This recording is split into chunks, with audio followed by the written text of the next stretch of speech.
बुलवा के बिहारी लाल की जय। सद्गुरुदेव भगवान की जय। राधा रमण लाल की जय। ओम स्वस्ति श्री गणेशाय नमः।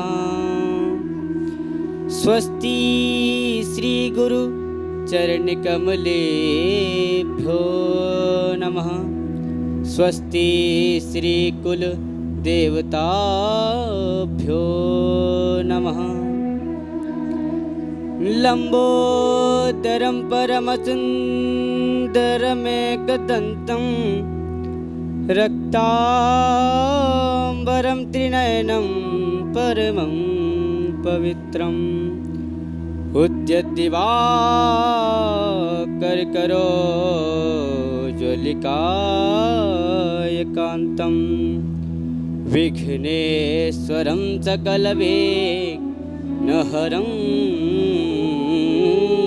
नमामि। जय जय श्री राधा रमण जय जय नवल किशोर। जय गोपी चित चोर प्रभो जय जय माखन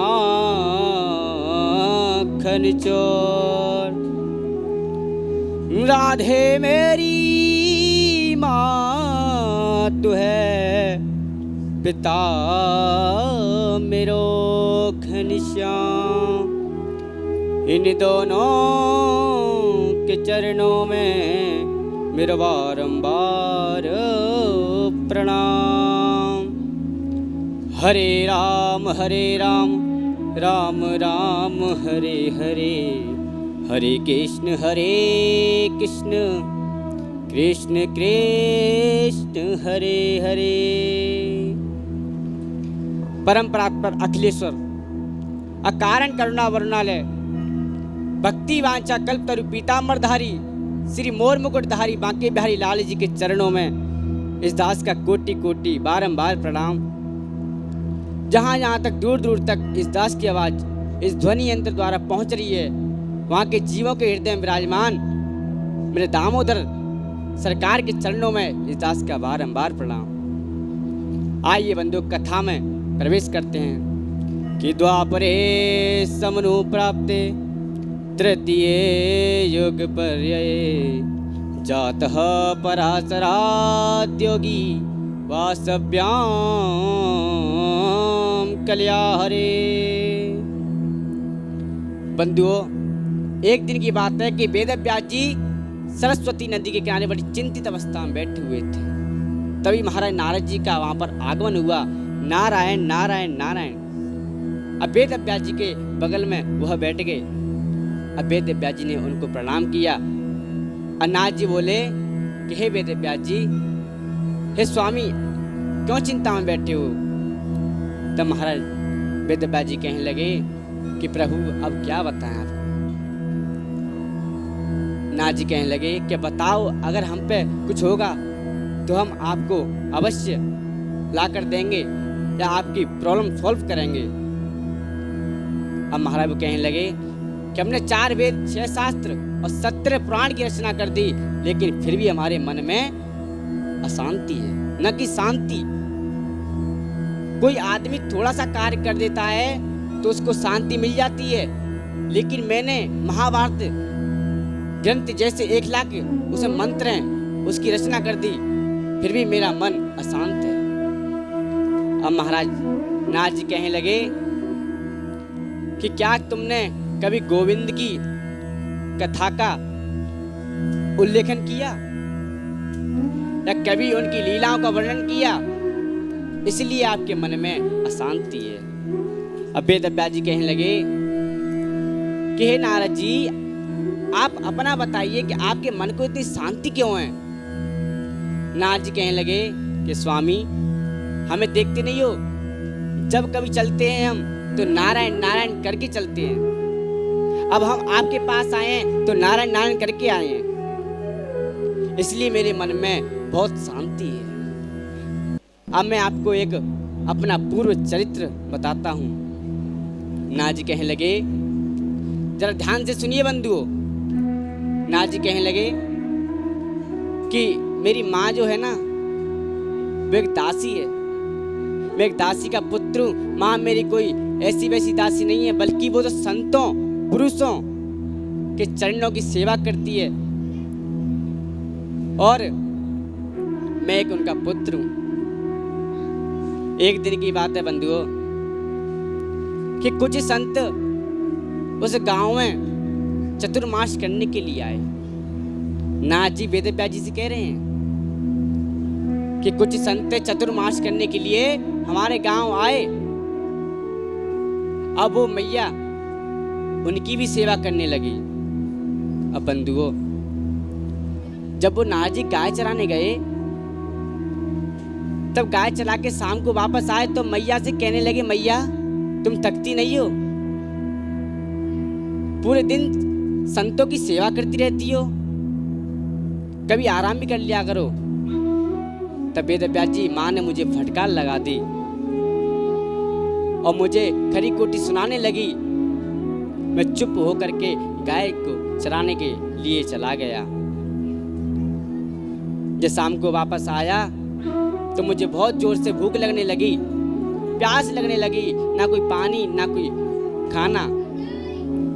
जो चतुर्मास करने के लिए कुछ संत आए तो उनका आश्रम पड़ा, और आश्रम के सामने देखा तो झूठी पत्तलें पड़ी हैं, जो कि संतों ने उनमें प्रसाद पाया था।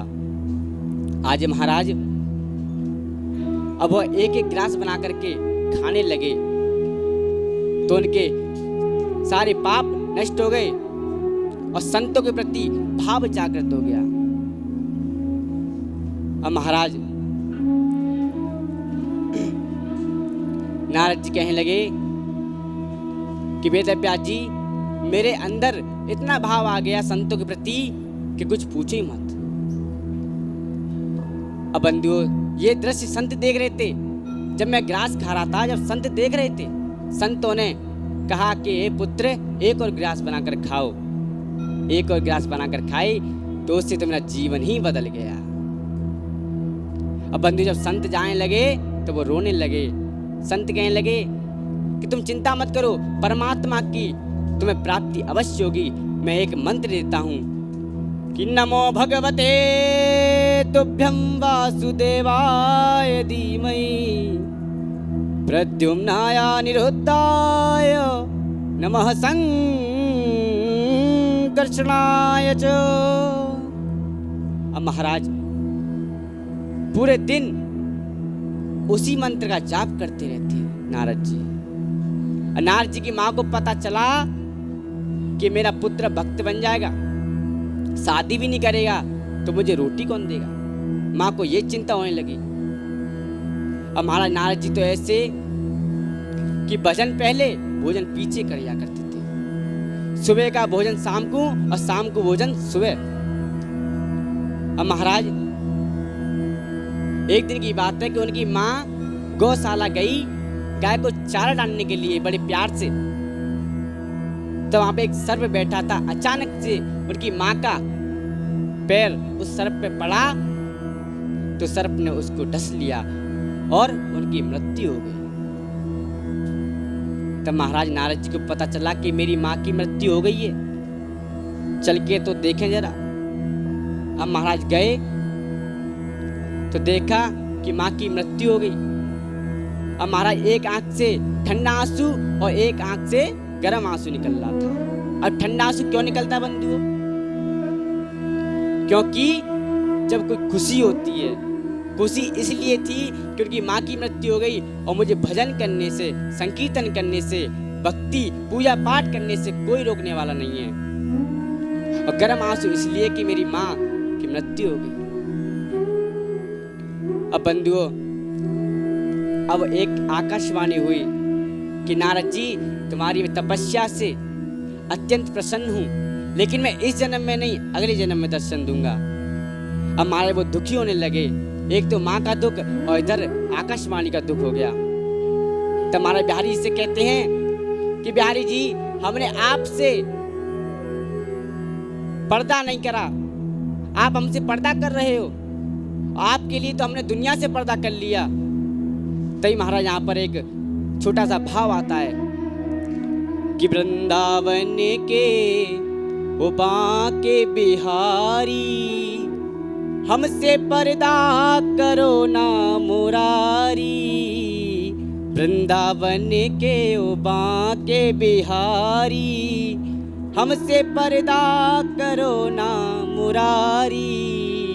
आज की बंधुओं वाणी यहीं पर विश्राम करते हुए श्री गुरुदेव के चरणों में जय जय श्री राधे, जय जय श्री राधे, जय जय श्री राधे श्याम।